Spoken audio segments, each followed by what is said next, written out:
Hello दोस्तों, स्वागत है आप सभी का। कुछ छोटे-छोटे से आप लोगों के सवाल थे, आज उनके जवाबों को पहले कर लेते हैं। जैसे कि एक कंसेप्ट ये उठता है कि ग्रह उच्च का है, तो क्या अच्छे फल देखने को मिलेंगे? पहली कंडीशन। इस सवाल के जवाब को ऐसे समझिए, ग्रह उच्च का होगा, तो उसके कारक तत्वों में बढ़त देखने को मिलेगी, ठीक है? लेकिन डिपेंड करता है कि ग्रह कौन सा है, फिर उसको डिसाइड किया जाता है उसका उच्च होना ठीक या उसका मूल त्रिकोण होना ठीक है। सपोज कीजिए, एक एग्जांपल लेते हैं पहले कि मंगल को उच्च कर देते हैं। अगर मंगल उच्च हो तो किसे फायदा और किसे नुकसान? देखिए, अगर मंगल के कंटेक्स्ट में बात करें और एग्जाम्पल में मैं मेष लगन को ले लूँ, तो उसके प्रभाव कुछ और होंगे, ठीक है? जैसे ही लगन चेंज होगा तो मंगल के उच्चत्व के प्रभाव बदल जाएंगे। ये मेष लगन की कुंडली होगी तो मंगल इन दो घरों के स्वामी हैं। अगर मंगल उच्च राशि में बैठ जाए, मंगल ये लिख दूं चाहे ये लिख दूं, अगर ये प्लेसमेंट बैठी है तो मंगल के उच्च होने से पहली चीज तो इस बात को ध्यान रखिए कि भाव जो है उसमें बैठने के कारण, किसी राशि में बैठने के कारण कोई ग्रह अपने आप में स्वतः ही उच्च नहीं होगा। उच्च होने की कंडीशन ये दी गई है, पर्टिकुलर डिग्री के ऊपर जाके ग्रह उच्च होता है। ये बात क्यों कही गई है कि 27 या 28 डिग्री के तकरीबन जाके मंगल उच्च होंगे, 3 डिग्री के आसपास जाके चंद्रमा उच्च होंगे और 20 डिग्री के आसपास जाके शनि उच्च होंगे? ये जो बारीकियां लिखी गई हैं इसको सोचने की जरूरत है। सिर्फ ये कि यहाँ का स्वामी यहाँ जाके बैठा है और उसको उच्च मान देना, ये अपने आप में थोड़ा सा वेज सा है, मतलब कहीं ना कहीं कंफ्यूजन है। अगर कोई ग्रह किसी राशि में जाके बैठेगा, वहां पे वो उसकी उच्च राशि है, इसका मतलब है कि उस एरिया में एंटर होने के बाद ग्रह अपने आप को सहज महसूस करता है, खुश महसूस करता है, उसके कारक तत्वों में वृद्धि हो जाएगी। कारक तत्वों की वृद्धि ग्रह से ग्रह पे निर्भर करेगी। मंगल किसको चीज रिप्रेजेंट करता है? साहस, पराक्रम को, उग्रता को, जल्दबाजी को, एंगर को, एग्रेशन को। अगर मंगल उच्च होता है तो जाहिर सी बात है कि व्यक्ति में जल्दबाजी का नेचर बढ़ेगा, गुस्से का नेचर बढ़ेगा, एग्रेशन का नेचर बढ़ेगा, क्योंकि ये उसके कारक तत्व है। और उच्च हमेशा ग्रह होता है भाव या राशि में बैठ के, तो उसके कारक तत्वों की वृद्धि होती है जब ग्रह उच्च होता है। अब ये ग्रह उच्च हुआ है, यहां से देखेंगे तो दशम है, इससे तो केंद्र में बैठा है, ठीक है? तो यहाँ पे फर्स्ट हाउस के लिए हम कह सकते हैं अच्छी बात है, दौड़ भाग कर सकता है, एनर्जेटिक है, वेल मेंटेन बॉडी को बना के पर्सनैलिटी में सपोर्ट कर सकता है। अब यही उच्च का मंगल यदि मेष लगन में पड़ा हो तो ऐसे कंडीशन में ये किसको हिट कर रहा है? ये हिट करेगा 8th हाउस को। क्यों? क्योंकि 8th हाउस से 3 घर आगे गया है। 3 घर आगे का मतलब क्या है? साहस और पराक्रम की बात करेगा ना, दो अलग अलग टर्म यूज कर रहा हूं, साहस और पराक्रम। साहस क्या है? साहस का मतलब है कहीं ना कहीं व्यक्ति के अंदर पेशेंस की मांग करेगा, ठीक है? और पराक्रम का मतलब है विपरीत चुनौतियों का सामना करके भी उसमें अडिग रहना, दैट इज अ पराक्रम ना। हम ऐसे ही पढ़ते थे कि अभिमन्यु ने पराक्रम दिखाया, इतने सारे योद्धाओं के बीच में भी बिना किसी बात को लेकर डरे लड़ते रहे, ये पराक्रम है ना। इसका मतलब है विपरीत चुनौतियों में भी अपने आप को संभाले रखना, वो पराक्रम है। साहस क्या है? साहस है आपका पेशेंस, आप कितने समय तक किसी चीज को लेकर अपने आप को स्टैटिक बनाए रख सकते हो, दैट इज अ साहस। तो कहीं ना कहीं जब हम बात करते हैं कि तीसरा भाव साहस पराक्रम है, तो जब इस तरीके से ग्रह बैठेगा तो यहां से 3 घर आगे होने के कारण इस पर्टिकुलर भाव के लिए साहस पराक्रम की डिमांड हो जाएगी। जबकि इससे 10वां बैठा है, 10वां जो है उसके लिए फिर भी ठीक है, तो 10वें में बैठने की वजह से वो अपने आप में बहुत फुर्तीला होगा, उसका फायदा उसके हेल्थ को मिलेगा, ना कि 8th हाउस में रिलेटेड मैटर्स में। अब मान लीजिए ये लगन चेंज हो जाए और अब मंगल उच्च का हो जाए, तो क्या मंगल के उच्च के प्रभाव एक जैसे रिजल्ट्स करेंगे? सपोज कि कोई एक कुंडली आई और वृषभ लगन की कुंडली आ गई, यहाँ पे आएगा 8 नंबर, यहाँ पे आएगा 1 नंबर। अब मान लीजिए मंगल उच्च का होके यहाँ बैठ जाए, ये है मंगल उच्च का, ठीक है? अब आप बताइए इसमें क्या कहेंगे आप? भाई इसमें भी वही सिचुएशन है ना, मैरिज वाले साइड से, साझेदारे वाले साइड से 7th हाउस के मैटर में क्या करना पड़ेगा? अब हमें संघर्ष करना पड़ेगा, पहली कंडीशन। और दूसरी कंडीशन, ये जो खर्चे हैं, विदेश के मामले हैं, 12th हाउस रिलेटेड चीजें हैं, उसमें नेचुरली वृद्धि आएगी, ठीक है। तो ऐसी प्लेसमेंट में यदि किसी को मंगल मिल जाता है, मैं ये बोलूंगा कि भाग्य में बैठे हुए ग्रह को यहाँ पे इंपॉर्टेंस नहीं दे सकता, ये देना पड़ेगा कि ये जो बैठा हुआ मंगल है ये इस पर्टिकुलर 1 नंबर की राशि के आधार से देखा जाए तो मानसिक कष्ट को बढ़ा सकता है। किसकी वजह से? पिता की वजह से भी ऐसे लोगों को जिंदगी में मानसिक कष्ट हो सकते हैं। ठीक है। उच्च के होने के कारण गुस्सा बढ़ेगा, तो हो सकता है फादर को लेकर गुस्सा बढ़ सकता है, लंबी यात्राएं करनी पड़ती हो उसको लेकर टेंशन या गुस्सा बढ़ सकता है। यहाँ पे क्या इससे क्या स्थिति है? 3 घर आगे, तो मैरिज के अंदर क्या कर जाएगा? पराक्रम संघर्ष दिखाने पड़ जाएंगे।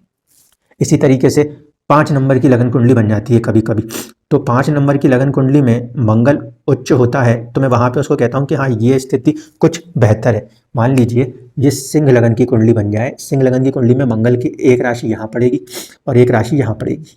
अब ये मंगल उच्च राशिस्थ होकर बैठ जाए, ठीक है। तो यहाँ पे क्या है? साहस पराक्रम वाली स्थिति किसके लिए है?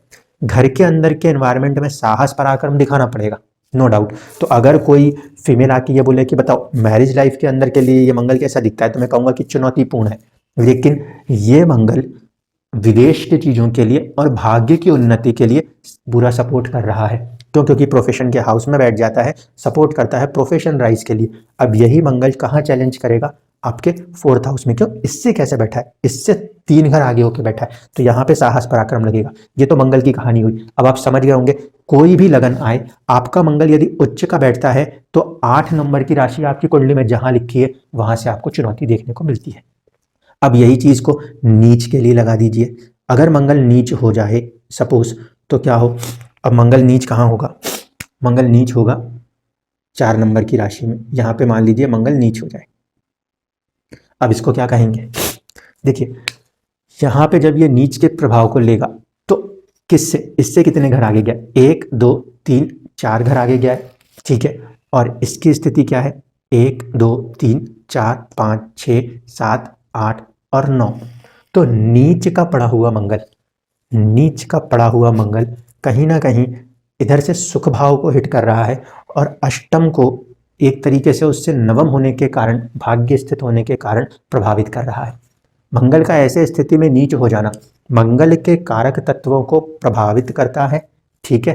यानी कि गुस्से में, एंगर, एग्रेशन के अंदर कुछ हद तक कमी आती है, लेकिन पैशन वाली जो पॉजिटिव एनर्जी है वो भी नेगेटिव पड़ जाती है। अब ऐसे में पैशन वाली एनर्जी नेगेटिव हो रही है तो भी भाग्य नहीं बढ़ेगा और सुख नहीं बढ़ेगा। यहाँ से ये नव पंचम है तो नेचुरली इसमें कमी आएगी, जबकि यहाँ से 4थे भाव पे होने के कारण भी कहीं ना कहीं उस चीज में कमी देखने को मिलेगी। पुरुषार्थ ना दिखाने की वजह से ऐसे व्यक्ति के भाग्य को कमजोर और सुख सुविधाओं को कमजोर कह देंगे। तो उच्च और नीच में स्थिति को देखना जरूरी है। अब चलते हैं मंगल के बाद गुरु को लेकर, क्योंकि कुछ ऐसे केसेस आए जहां पे उन्होंने कहा उच्च का गुरु है, लगन का स्वामी है और इधर का स्वामी है, वहां का स्वामी है, लेकिन रिजल्ट्स कुछ और हो गए। मान लेते हैं हम एक सपोज चार्ट बना देते हैं।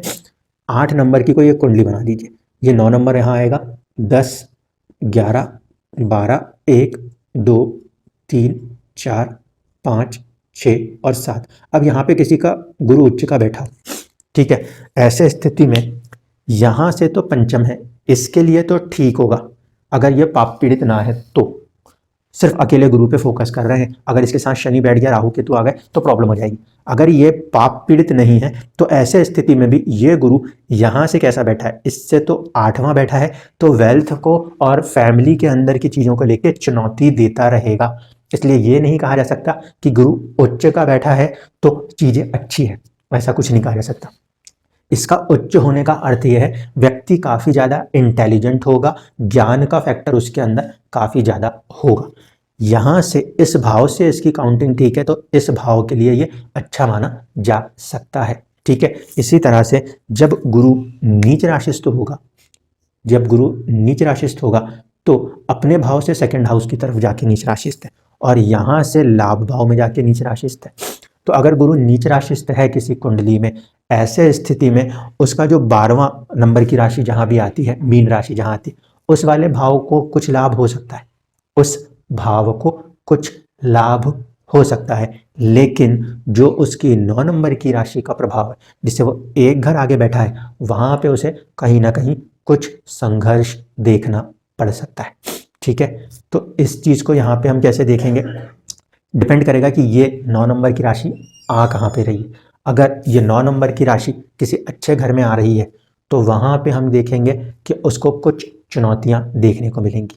क्यों? क्योंकि अपने एक भाव आगे गया हुआ है। ठीक है, वो भाव उससे 12वां बन जाएगा इस तरीके से। जबकि दूसरे भाव की कंडीशन देखें तो वो तीसरा बनेगा, इस भाव के लिए संघर्ष करेगा, इस भाव के लिए संघर्ष करेगा लेकिन लाभ निकाल लेगा। इस वाले भाव से एक घर आगे बैठा है, वो भाव उसके लिए 12वां चल रहा है, तो उसके लिए ना तो वो संघर्ष करने की स्थिति और ना ही कुछ क्रिएट करने की। यहाँ के लिए क्योंकि संघर्ष करेगा, इसलिए यहाँ से संघर्ष करके लाभ बना सकता है। ठीक है, मान लेते हैं कि कोई कुंडली है, कर्क लगन की कुंडली ले लेते हैं एग्जाम्पल के लिए, कि कर्क लगन की कुंडली हो जाए और गुरु नीच राशिस्थ हो जाए, तो ऐसी स्थिति में, या उच्च राशिस्थ हो जाए, तो ऐसी स्थिति में क्या होता है, 4 नंबर की लगन कुंडली ली, 4 5 6 7 8 9 10 11 12 1, ये हो गए 2 और ये हो गए 3। अब यहाँ पे गुरु यहाँ नीच राशिस्थ होंगे। अगर गुरु यहाँ पे नीच राशिस्थ होते हैं तो ये वाला भाव तो इसके लिए 12वां चला गया। ठीक है, जबकि ये भाग्य वाला भाव जो है ये किस तरफ आ रहा है आपका, ऑलमोस्ट 3 घर आगे। तो ग्रह जो है इस 3 घर आगे वाले भाव के लिए जो प्लेसमेंट देख रहा है वो यहाँ पे संघर्ष करेगा भाग्य को बनाने के लिए शुरुआत में। या फिर हम ऐसा बोल सकते हैं कि जिनकी कुंडली होगी उनके पिता ने अपने भाग्य को बनाने के लिए संघर्ष किया। क्यों? क्योंकि 9th हाउस फादर से कनेक्ट होता है, या ऐसे व्यक्ति को अपने भाग्य को बनाने के लिए संघर्ष करना पड़ता हो। ठीक है, क्योंकि इससे इसका संबंध, भाग्य का संबंध 3 घर आगे का है। जबकि यहाँ पे अगर ये बैठा है तो हम कहेंगे संघर्ष के बाद ये व्यक्ति अपने भाग्य का लाभ उठा लेगा। संघर्ष के बाद ये व्यक्ति अपने भाग्य का लाभ उठा लेगा। इस वाले पॉइंट ऑफ व्यू से देखें, सर्विस के पॉइंट ऑफ व्यू से देखें, तो इस भाव का स्वामी एक घर आगे बैठा है, इस भाव के लिए तो ठीक है, लेकिन गुरु के कंटेक्स्ट में देखिए, गुरु के कंटेक्स्ट में ये भाव 12वां है, उसको यहाँ पे क्या कर रहा है, परेशानी देने वाली क्षमता दिखा रहा है। तो कह सकते हैं सर्विस के अंदर कुछ परेशान व्यक्ति रह सकता है। ठीक है, मैरिज लाइफ के अंदर चैलेंजेस तो नेचुरली आएंगे, क्योंकि 10th हाउस हिट, 10 नंबर की राशि 7th हाउस को हिट करते हुए चल रहा है। अब इसी सिनेरियो को चेंज कर दीजिए, ये गुरु उठ जाए और यहाँ पे गुरु जाके उच्च के बैठे हो, तो इसका फायदा क्या है, इससे फायदा यह है कि दुश्मनी वाला जो है 6th हाउस ये कमजोर पड़ रहा है, इसको खत्म कर रहा है, इससे 6-8 का संबंध बना के इसको खत्म कर रहा है, जबकि भाग्य को सपोर्ट कर रहा है। तो श्री राम जी की कुंडली में यही चीज होती है कि 6ठे भाव का स्वामी उच्च का होके शत्रुओं से मुक्ति दिलाने में सहायता प्रदान करता है। ये चीज हुई। अब शनि, मान लीजिए शनि को उच्च का करेंगे तो जिंदगी में जो तत्व हैं कौन से, एक उदासी के, एक आलस के, और तीसरा तत्व होता है जिसे कहते हैं बीमारी का। ये 3 तत्व अगर शनि उच्च है तो ये बढ़ेंगे, क्योंकि वो उस ग्रह के कारक तत्व है। लेकिन प्लस पॉइंट क्या होगा, क्योंकि शनि कर्म को भी दिखाता है, तो ऐसे स्थिति में यदि बुध ने स्थिति अच्छी रखी तो उच्च के शनि में आप बहुत ही कर्मशील व्यक्ति बनेंगे, और कर्मशील होंगे तो लाभ कमाएंगे कमाएंगे। अब सपोज करिए कि दूसरी कोई एक लगन कुंडली उठा लेते हैं जिसमें कि शनि को हम उच्च बना के देख सकें। अब शनि को उच्च करना है, मान लीजिए कोई खराब सा लगन उठा के देखते हैं जो शनि के पॉइंट ऑफ व्यू से अच्छा ना होता। मान लीजिए सिंह लगन की कुंडली है। ठीक है, 5 6 7 8 9 10 11 12 1 2 3 4। अब यहाँ पे शनि उच्च हो जाए तो ऐसे स्थिति में क्या कहेंगे, खराब लगन इसीलिए बोला, शनि के रिस्पेक्ट में हम बात करें तो शनि जो है सूर्य उनके परम शत्रु मान के वो तो चले, तो इस पर्टिकुलर लगन के लिए शनि 6ठे भाव का भी स्वामी और 7th भाव का भी स्वामी, और ऐसा शनि उच्च राशिस्थ होकर बैठ गया। तो इस स्थिति में ये जो कॉम्बिनेशन काम करेगा इसको अच्छा बोलेंगे कि बुरा बोलेंगे। देखिए 1 2 3 4 और ये वाला भाव है 5वां भाव, तो ऐसा व्यक्ति कहीं ना कहीं बिजनेस लाइन की तरफ साहस पराक्रम पकड़ेगा, अपने सर्विसेज की तरफ या अपने बिजनेसेस की तरफ। एक चीज तो ये हुई, तो यहाँ पे ये शनि इस पर्टिकुलर लगना में पॉजिटिव रिजल्ट करने में सक्षम हो जाएगा, क्योंकि उसकी भाव प्लेसमेंट अच्छी है। ठीक है, लेकिन दुखों के साथ काम होगा, कुछ देरियों के साथ काम होगा, ये तो इनके साथ भी जुड़ेगा। मैरिज वाले साइड पे जब बिजनेस चल रहा होगा, साझेदारियां चल रही होंगी, तो मैरिज वाले साइड में थोड़ा सा दुख महसूस करते हुए चलेगा। इस वाले साइड से देख रहे हैं तो यहाँ से प्लेसमेंट 10वीं है, इसके लिए सर्विस के लिए, रोग के लिए, सेवा के लिए अच्छी प्लेसमेंट रीड करेंगे। लेकिन व्यक्ति के जीवन में ऐसा शनि थोड़ा दुखों को दर्शा सकता है। दुखी वही होएगा जिसको मटीरियलिस्टिक चीज़ें चाहिए होंगी, वो दुखी हो रहा होगा। लेकिन अगर कोई एक चैरिटेबल नेचर का व्यक्ति है तो फिर वो तो बिजी रहेगा लोगों के बीच में, भीड़ भाड़ में, और हैप्पी महसूस करेगा। अब यही शनि उठ के मान लीजिए 5 नंबर की कुंडली है और शनि यहाँ पे नीच राशि से आ जाए, ऐसी स्थिति में ये शनि की प्लेसमेंट जो है ये कहाँ पे खड़ी हो गई। अब देखिए सर्विस के पॉइंट ऑफ व्यू से तो सुख भाव में जाके बैठा हुआ है, ठीक है, जबकि इस पर्टिकुलर के लिए देखा जाए तो ये क्या है, 3 घर आगे। जब भी ग्रह, अगर मैं इसको लगन बना दूं तो इससे 3 घर आगे, इसका मतलब है साहस पराक्रम दिखाने की बात कर जाएगा। किसके लिए? पब्लिक डीलिंग्स के लिए साहस पराक्रम दिखाने की बात कर जाएगा, मैरिज लाइफ के लिए, ठीक है। ये नीच होगा तो वो कर्म का कारक ग्रह भी माना जाता है। वैसे तो 10th हाउस के कारक में बुध को लिया जाता है, लेकिन शनि कर्म के कारक के रूप में देखा जाता है। तो यदि शनि नीच पड़ रहे हैं तो कहीं ना कहीं वो आपको सर्विस के अंदर भी चुनौती देते हुए नजर आएंगे, क्योंकि उसके कारक तत्व हिट हो रहे हैं। इस चीज को समझिए। ये जरूर है कि यहाँ का स्वामी 4 घर आगे बैठा है तो सर्विस, उसके लिए ये पॉजिटिव सपोर्ट जरूर कर देगा। इसलिए जब कभी भी कोई ग्रह उच्च दिखे या ग्रह नीच दिखे तो इस बात को देखिए वो अपनी राशियों से कैसा बैठा है, प्लस मूल त्रिकोण राशि से कैसा बैठा है। क्योंकि जहां पे मूल त्रिकोण राशि से सही बैठेगा उसको बहुत ज्यादा सपोर्ट करेगा। यदि मूल त्रिकोण राशि से गलत पड़ गया तो उसमें चुनौतियां बढ़ गई। मूल त्रिकोण राशि से 3 घर का फासला है, यहाँ पे मूल त्रिकोण राशि में सीधे सीधे चुनौती पड़ गई, ठीक है। अगर ये चीज मान लीजिए मूल त्रिकोण राशि से ना हो कि 10 नंबर कैसे होता तो थोड़ा सा रिजल्ट्स में वेरिएशन आ जाता। यही चीज शुक्र के साथ भी पाई गई है। गुरु उच्च के हों या शुक्र उच्च के हों तो ऐसे स्थिति में वो अपने मूल त्रिकोण राशि से, अपने मूल त्रिकोण राशि से कहीं ना कहीं 6-8 के संबंध में आते। इस वजह से उच्च के शुक्र या उच्च के गुरु दिख रहे हों तो 9 नंबर की राशि गुरु वालों के लिए और 7 नंबर की राशि शुक्र वालों के लिए, इसको देख लीजिए। ये आपकी कुंडली में जहां कहीं पर भी पड़ती होगी उसके लिए वो चुनौतीपूर्ण स्थिति मानी जाएगी, एक बात।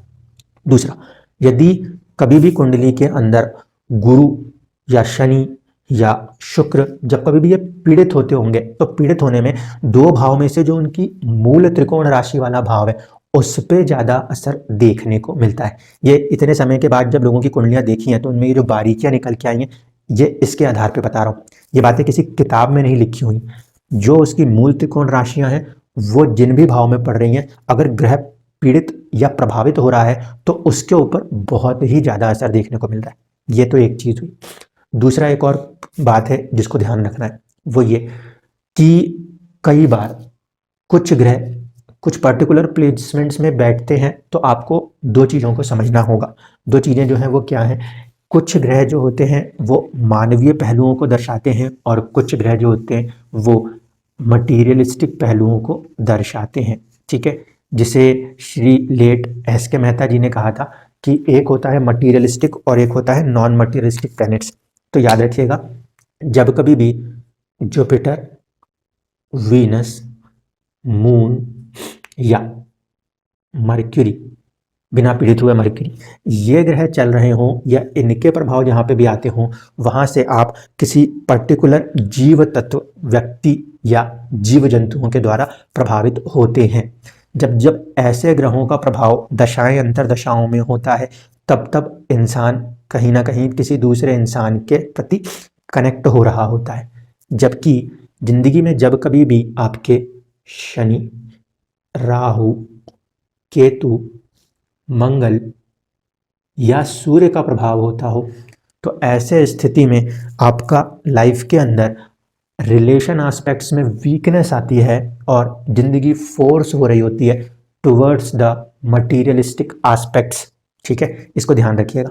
और ये फैक्टर ज़्यादा ध्यान देना पड़ेगा तब जबकि ये अंतरदशाओं में चल रहा हो, क्योंकि महादशा तो बहुत लंबी लंबी चली जाएंगी, लेकिन अंतरदशाओं में जब भी इस नेचर के ग्रह चल रहे होंगे तो उस टाइम पे आप महसूस करेंगे कि आपके ज़िंदगी के अंदर लोगों से कनेक्ट करने के बजाय दूसरी किसी चीज़ों में, मटेरियल गुड्स के अंदर कनेक्ट होने की संभावनाएं बढ़ती हैं।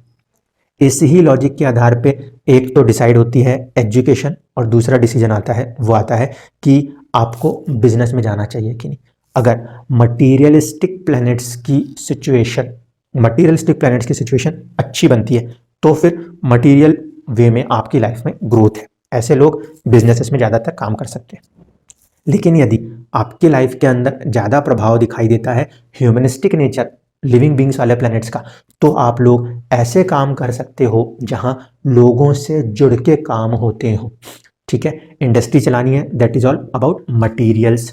मंगल वालों को आप देखोगे इंडस्ट्री में दिखेंगे, शनि वालों को देखोगे लेबर के फॉर्म में इंडस्ट्री में दिखेंगे, जुपिटर के डोमेन वाले आपको टीचिंग में दिखते हैं, बहुत सारे लोगों से जुड़ के पढ़ाने का काम करते हैं। शुक्र वाला जो है वो फैशन इंडस्ट्री में दिखाई देता है। फैशन इंडस्ट्री जो है वो कहीं ना कहीं कॉम्बिनेशन है एक तरीके से किसका, मटेरियल थिंग्स का लोगों के साथ, क्योंकि प्रोजेक्ट किसको करना है, लोगों को करना है ना। इसी तरीके से चंद्रमा, जितना भी पब्लिक वेलफेयर है, ह्यूमन वेलफेयर है, उसमें हमेशा पब्लिक डीलिंग्स में चंद्रमा सामने आता है। मर्क्यूरी, जितने भी दिमाग से होने वाले काम है और जितने भी सेल्स के काम है, सेल्स में भी आखिरकार ह्यूमन फैक्टर काम करता है। तो जब कभी भी आपके ग्रह इनसे जुड़ते हों तो आप लोग पब्लिक्स के साथ होने वाले कामों में अपने आप को आगे पाएंगे। लेकिन यदि आपकी कुंडलियों में शनि, राहु, केतु, मंगल या सूर्य जैसे ग्रहों का प्रभाव है तो आप देखोगे ये बेसिकली लेबर इंटेंसिव साइड पे वर्क करना या मजदूरों के साथ काम करना। राहु जब कभी भी देखने को मिला है, इसकी राशि स्वामी के ऊपर से इसको देखना पड़ता है पहली बात। और राहु का एक स्पेसिफिक रोल है, ये जहां बैठेगा, ये जिस भाव में बैठेगा व्यक्ति के साथ, उस पर्टिकुलर भाव में या उस पर्टिकुलर भाव के व्यक्ति के द्वारा वो चीट किया जा सकता है। ठीक। केतु जो है ये बारीक कामों को दर्शाता है, और जितनी भी आपकी बारीकियां हैं रिसर्च को लेकर होती हों या छोटी छोटी घड़ियों को बनाने को लेकर होती हों, वो सारे बारीक कामों में केतु का योगदान होता है। जितने भी मंगल डोमेन वर्क्स हैं, मंगल डोमेन वर्क्स में क्या आता है, फायर एलिमेंट से जुड़े हुए जितने भी काम होते होंगे या फिर जितने भी काम जमीन से जुड़ के होते होंगे, उन सब के अंदर मंगल आएगा। इनमें कहीं पर भी ह्यूमन इंटरवेंशन की संभावनाएं कम से कम रहती हैं। सूर्य कंप्लीटली अपने आप में बॉस हो जाते हैं और ऐसे स्थिति में वो अपने आप को किसी पोस्ट पोजीशन पे बिठा के लोगों से दूर कर लेते हैं। ठीक है, तो ये जो फॉर्मेशन है लिविंग बींग्स वाले और नॉन लिविंग बींग्स वाले, ये प्रोफेशन को डिसाइड करने में और दशाओं के अंदर कितना किसी के साथ क्लोज बॉन्डिंग हो सकती है या सेपरेशन हो सकता है, इस पे डिसाइड होगा। ठीक है, तीसरी चीज जो मैंने लॉजिक बोला था ग्रह उच्च और नीच, उसको आप हर एक डिविजनल चार्ट में देख लेना।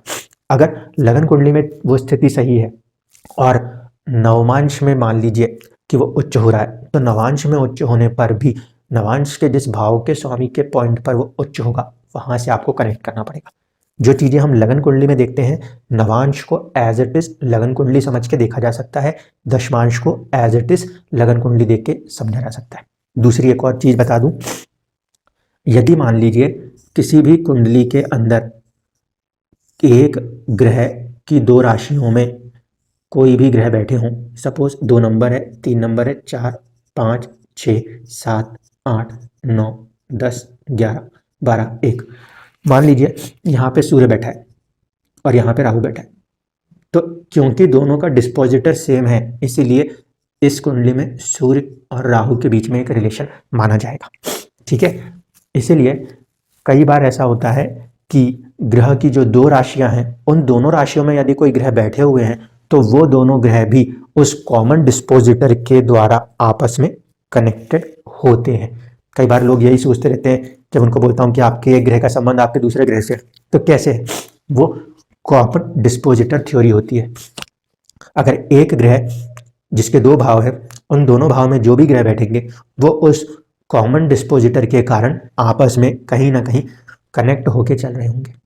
ठीक है, ये भी एक प्रकार का संबंध है जो कि अलग अलग एनवायरनमेंट, अलग अलग राशियों में बैठ के अलग अलग एनवायरनमेंट के द्वारा बन रहा है, लेकिन कॉमन डिस्पोजिटर होने के कारण वो संबंध एक अलग अलग नेचर के साथ बन रहा है। जैसे कि जल तत्वीय राशि का संबंध अग्नि तत्वीय राशि सूर्य के साथ बन रहा है, तो एक तरफ इसकी अग्नि है, एक तरफ इसका जल वाला प्रभाव काम करेगा। इसको लेकर चीजें कई बार मैच या मिक्स करनी पड़ती हैं, जिससे चीजें समझ में आती हैं कि एट अ सेम टाइम चीजें हो क्यों रही हैं। एक कुंडली आई, उसमें 10 नंबर में राहु और शनि बैठे हुए थे और 11 नंबर में चंद्रमा बैठा हुआ है। इसका मतलब क्या हुआ कि चंद्रमा शनि और राहु के साथ बैठ के कहीं ना कहीं पीड़ित हो चुका है। मन ऐसे व्यक्ति का भी दुखी रहेगा, कहीं ना कहीं ऐसा व्यक्ति भी अपनी ज़िंदगी में दर्द की अनुभूति करेगा। जैसे मैंने बहुत पहले एक वीडियो में कहा था, शनि और चंद्रमा का योग उसे भी माना जाएगा, सेम एज कि व्यक्ति ये कह रहा है कि पूरी ज़िंदगी उसे सिर्फ और सिर्फ विष पीना पड़ रहा हो, ऐसा उसमें भी कंसीडर होता है। धन्यवाद।